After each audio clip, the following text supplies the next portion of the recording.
声音来一首，声音来一首。我们会这样，大声。Okay, are you ready? Yes. Okay, go.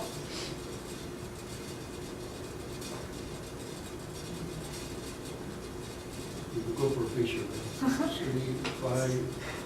3, 2, 1, go.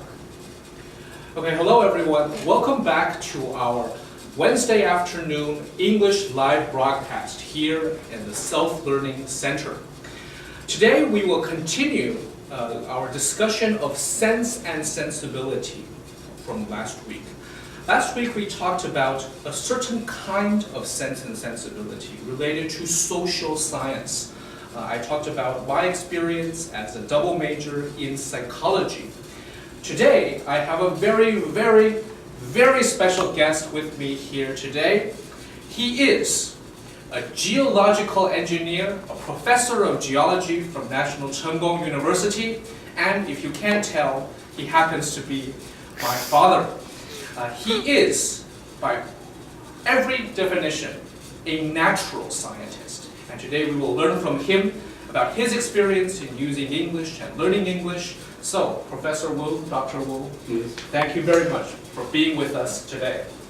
Thank you. Yeah. Very me. Yeah. Yeah, so, okay, this is kind of strange for me, as you might imagine, but we are helping you today to think a little bit about English and the natural sciences.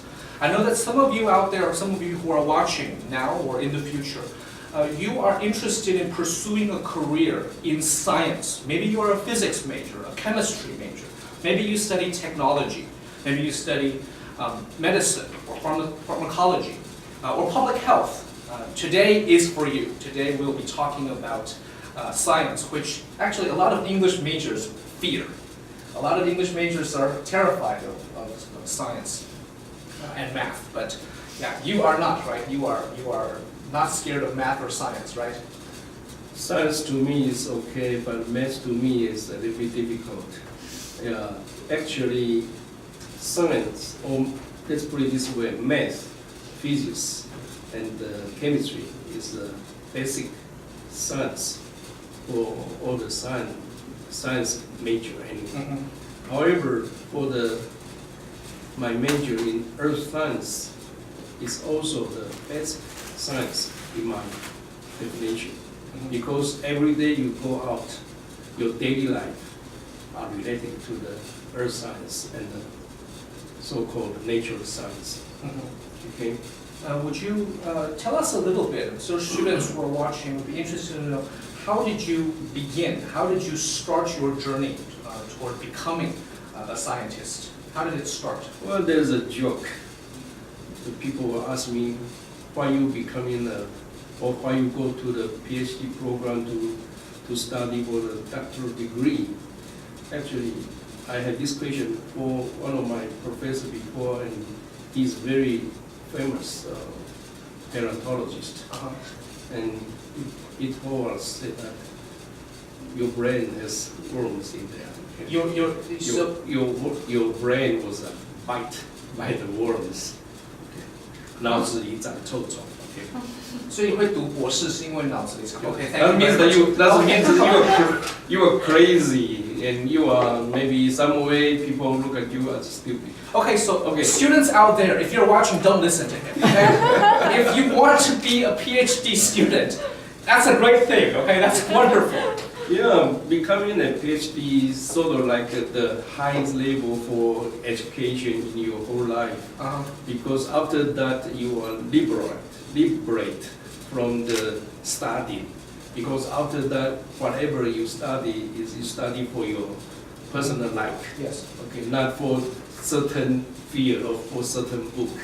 So becoming a doctoral person or going for the doctoral degree is a long journey, okay? And in your whole life, I'm talking about when you're during your study life for the doctoral program, you have certain kind of up and down situations. It's not, you will have another hope becoming a graduate student, even when you are a master student, master degree student. But the first year, you and your advisor sort of like in a honeymoon stage. Your advisor welcome you to the group, and you are sort of very satisfied becoming a graduate student, so you're so happy to becoming. And the second year, then the professor come to you and what you accomplished today for your research. Then you start to avoid the professor's question. And then toward the end, professor start to claim your thesis. Then you are trying to avoid to meet him. Whenever you saw the professor or your advisor, you probably sneak out from the outdoors. You have a lot of experience. Yeah, certainly. I have that experience of graduate students. They avoid you. They avoid me, but I always know where to catch them. Yeah, that's the way. And so becoming a doctor program students is totally different, because in a master's student, you still can ask for assistance from your advisors. Yes. But for a doctor student, doctor degree student, you have to work by yourself most of the time, actually, most of the time. And so when you are up, you are happy because you solved a question or problem today. When you are done, you have to know how to climb up. That's very important. And so I wanted to ask, so when you are down and you want to climb up, does it start from a thirst for knowledge? Does it start from, I want to contribute to science? No. No? You are climbing up, try to, I would say that in the psychologist way, because you have to know that up and down is very normal, and you have to do it, you have to solve the problem at the certain limited of time, or you can solve the problem without any limit of time. But because you have a goal there, you want to reach the goal. Yes. So in that case, you will try to either way wake up or to be spirit up for yourself in a very limited time. Yes. You cannot just always down the valley. Instead, you have to try to climb up as soon as possible. So I don't know, but I don't think this is our question today. The question is not like this. It's on the path though. So you became a scientist despite all of these ups and downs. You didn't quit, right? You didn't quit in the process. You became a scientist. That means something. Actually, becoming a scientist, there's two ways. One way is like me, sort of like a professional, but you still can be an amateur scientist. Yes. Okay. So you, like me, professional scientist or maybe scientific engineer, I put in my way to myself because I'm working more in engineering work instead of just the scientist work. And so when I was in the kids, elementary school kids, I always want to be a doctor. Actually, it's a physician instead of just doctor degree. But gradually, I think doctor has a certain limit person, or maybe because we have to pass all those entrance exams. So it's a little bit difficult. If I don't become a physician for like the doctor for the people, then I will become a doctor for the animals. Yeah. And I don't want to be like that. So I want to go more into this scientific or technology or engineering aspect. Yeah. So that's the way I finally changed my interest. Yes. And becoming what you call engineering or science. So if a first-year student entering your department this year, right, they just came in, they said to you, so Dr. Wu, well, so what is earth science to you? After so many years in the field, what is science, what is earth science to you? How would you answer this question? Earth science, just like I just mentioned, is your daily life. You meet with the nature science, you meet with earth science. Think about it. When you are walking out the building today, you feel the temperature is so good, today is cool, and that's what we call that meteorology, right? Yes, meteorology. That's one part of the earth sciences. When you are walking and you are playing with your cell phone, like you're doing something else, and you kick the rock. And you just maybe you will scream, my feet hurt. But you look at the rock, maybe it's a brick, maybe it's a precious stone. You never know. Yes. Okay. So that is petrology, geology. Geology. Okay. Spoken like a true scientist. So you walking around, you kick a stone, your first response is to Oh, pick it up and see if it's a yes, precious stone. That's your first response? Yeah, that's because the professional Professional scientist. professional psychiatrist, so why you call that, that kind of crazy person, they only think about their professional work. Yeah. It's called a workaholic, maybe. Not workaholic. It's Oh, okay. workaholic, you work so hard. That's different. Okay. Yeah. Okay, I guess what you mean. Okay, so that's the second part. Yeah. Sorry. So geology. And then in the evening time, you probably, I think young people, young men, also young ladies, all like to go out with your with a couple, and to walk in the moonlight, starlight. Uh-huh. So that was that. Astronomy. Yes, astronomy. That's right. Yeah. And especially young people in the daytime, they like to go to watch the oceans, watch the lake. Yeah. Ocean is oceanology. Oceanology. Yes, I know. So the definition now for the earth science by the the Ministry of Education in Taiwan, they say that 根据 there's a 教育 four- 部规的 定义 yeah. yeah, there's a 4 sections in the earth sciences. I just now I say that astronomy, meteorology, oceanology, and geology. And personally, in geology actually. Yes. So that's why I call myself geologist. But after my postgraduate training, I becoming a geological engineer. Yes. Okay, so I have working more in engineering aspect. Actually, I specify my field is environmental geological engineering because I work with environment problem or environment situations more. Yeah. This way, yeah. And if you had to tell the students, so are the people watching, Joe? Yes. How many people are watching? There are 13 people. Students, 13 students, thank you so much for watching. Yeah. Oh, there are 15 now. 15 students, thank you so much for watching. You have broken our record for this semester. Thank you, thank you. It's because of you, Professor. Thank you so much for coming. But, yes, so if you have any questions for us, for Professor Wu in particular, you are most welcome to ask them. But, so what is your research working on?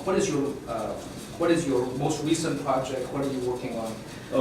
About the research work, actually, I can divide them into maybe 3 stages, I think. The first stage is I'm just new not new in this field, but just come out from the degree and start to work as an independent scientist. And I'm working more in the scientist work. I was working in the hydrogeology, okay, especially into that water resources part. That's a big word. Hydrogeology is 水利地质学. Yeah. 水文. See, I don't know. See, I don't. 水文, okay. 水文地质学. Especially for groundwater, 地下水. Yeah. Oh, yes. Okay, thank you. Yeah. And so at the time I kind of knew hand because when you were doing your PhD program, actually you are very specifying one point. Yes. Not only direction, it's point actually. And so you will kind of explore other things. Yes. You will just focus on what you are working on. Yes. So I was new because I have to face to the real world now. And even Taiwan is a small island, but there's a there's a very complex geology anyway. So at the time I was kind of working, trying to figure out what's the real geology, especially the hydrogeology is in Taiwan. That's the first stage. Yes. And then after that, I get know more people, and I get more familiar with the Taiwan situation. I'm getting to more in environmental geology, and because I start to deal with some of the disasters, Yes. Yes. like debris flows, Yeah. like flood problems, something like that. Human problems, actually. No, yeah, it's not really related to the human. Actually, all these kind of geological disasters in the earth scientists would say it's a nature, if not related to the human life or property Yes. laws. Yes. It's just a nature. Disaster. Natural Natural phenomenon. Yeah. Yeah. Occurrence. If you have this kind of phenomena is related to the human life laws and also property laws, then you become a disaster. Yes. Okay. And then becoming a disaster, for those areas has a disaster, usually it's humans interfere the balance of the nature. Mhm. Okay. So you speak about that. Every day you go out, your daily life is related to the earth, for instance. Yes. And the third And the stage? third stage is now actually, I have a professor before. He was one of my advisory committee for my PhD program. You know him, Dr. McConnell. Yes. He's still around. Wonderful. I don't know. You cannot make this joke. I know his health is not so good. Oh, no, I didn't know that because I should say, I'm sorry, everyone. Okay. I'm sorry. Anyway, he told me that before, as a scientist or as an engineer, you have to shift your direction Mhm. every 5 years. Mhm. So every 5 years is the sort of like a milestone for myself also. Yeah. Always, or I'm advisory my students, I will give them this kind of advice every 5 years. Uh-huh. You have to think about after 5 years what I'm going to do. Okay, like you are undergraduate, you will think about after 5 years what am I going to do, what I'm going to be. That means that after you graduate from the 4 years college, then you have to think about you want to go graduate student or you want to go into the professional life right after you graduate. Then you have to prepare yourself for that. Yes. Okay. So when you are doing your master degree, after 5 years you want to do that, you want to do in the research, academia, then you have to prepare yourself for that. So very important, you have to always think about 5 years later what you are going to do. Mhm. And he told me that every 5 years you have to shift, not really change your field, but shift a little bit. So when I started about 5 years ago, I was, actually 5 years ago, I was doing the engineering work.